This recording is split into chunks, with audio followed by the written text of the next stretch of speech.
I used to draw ever since I was a little kid. I mean, I think I did the thing that most kids do, is find the mother's, you know, lipstick and draw on the wall. I did that.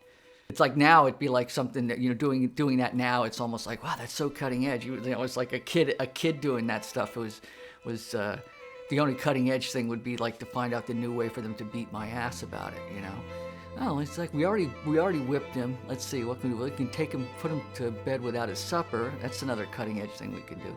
I think every kid draws, or is creative in some way. And I think what's interesting about when kids are drawing and painting is that they're in the moment, It's like they're just not trying to have it look like anything specific. They're just in that flow state. It's not until like later on that it becomes one of those situations where you get out of that. It's like you strive to get in that flow state. Everything is just like you're trying to shut out the noise. It wasn't until I went to kindergarten and we had to draw, and I know this is sort of politically incorrect now in terms of identity politics and nationalities, but we had to do an Eskimo, something to do with the North Pole or frozen North. And so I did this figure standing in an anorak, with the fur collar and the big, any images I'd seen of sort of like Shackleton or any of that kind of stuff, that was in National Geographic. Because, when you're like 5 years old, it's like your access to the world. But for some reason, I had actually seen, some of it, or they might have even shown the kids like a little video or something. But I did the drawing of I could still picture it in my head, and I wish I actually had it, because it was a contour drawing in black crayon. And after I did it, all the kids they were coming up to me and they were like, "How did you do that?" And like, I'm going, what are you talking about? Because I thought, again, every kid can draw. It was just so natural for me that I assumed it was across the board. And then when I realized that the other kids were showing me theirs, and they were not that great, I said, this is it. This is for me. But I remember playing with my friends, and it's like, and there was this this one. It's like a comedian who wants to play to the one person who isn't laughing. But there was this one gal, girl in school, who was sort of very like bossy.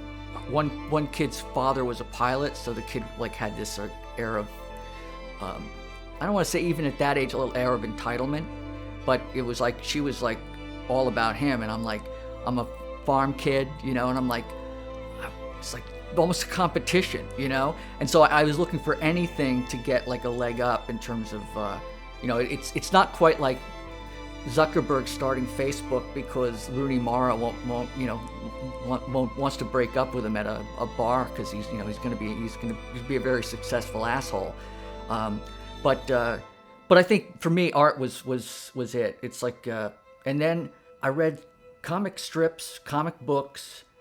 Superman was my guy. I still remember the death of Superman, and reading like in the car, reading like that whole that image of Superman in that case, and all of his heroes are just sort of like filing past him, and it was just so totally amazing to be immersed in that, and reading newspaper strips every day, because my father also loved newspapers. My grandfather, it was almost like it was I spoke Polish, I understood Polish when I was a kid, but as I've gotten older, it's one of those things that I wish I'd kept up with. Like I had no problem understanding it, and now I think all I know are the swear words, But comics and comic strips, what I loved about them was there was like Carrie Drake, who was a private eye, and then there was like Dondi, and then there was Charles Schultz, and then there was Smokey Stover, with like and really goofy styles, very simple styles, and then this sort of very like illustrative style, like from the Mary Perkins on Stage by Leonard Starr, which was just amazing to me. So I remember I still remember my father would come home with the Daily News, And again, I'm in kindergarten or first grade or something like that, and I remember cutting out the strips and putting them in a scrapbook. Neil Adams eventually became my default, like sort of the person I'm most identified with in terms of style. But when I was growing up, I was like a sponge.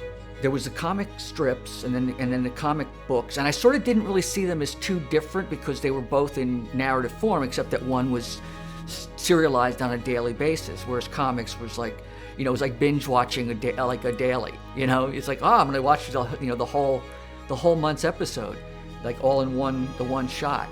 Comics could do anything. It was like they could be funny, they could be silly, they could be absurdist, and then they could also be really well developed characters, soap opera, and I was like, that's it for me. I just love this. So it was when I was 7. I actually told my father I was going to draw comics. I just knew. Well, it's like that line, and I've said this before. It's like when Arthur Miller said that screenwriting chose him. He didn't choose screenwriting. It's like it really is that true. Like I just knew that I was going to be an artist.